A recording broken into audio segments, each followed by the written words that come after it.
Hey guys, in this video, we're gonna go over how to block a number on a Verizon One Talk. Now for this, you will need access to your portal, okay? So end users and, administrators must have access to the My Business portal account to go ahead and set these spam features, because these are managed only from the portal, okay? And then what you need to do is add this filter to each line to enable spam filtering. This is the One Talk CN AME and spam filter.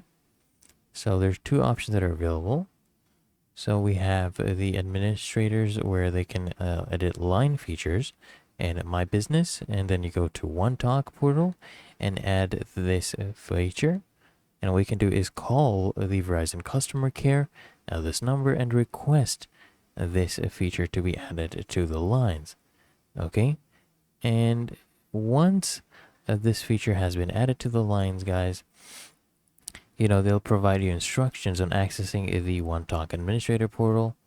Okay, and then all you need to do is manage your spam filter. So you go to the registration page, okay, for One Talk end users, and enter the 10-digit One Talk number and select continue. Confirm that you're actually a account member, and then they'll send you an SMS, okay, a text message to authenticate yourself. And then once you do that, click on continue. And if you only have a desk phone, make sure that the desk phone is enabled to receive text or SMS messages. You go to features, go to SMS and enable. And after the registration is complete, you go to the manage call filter section and make sure you add this filter.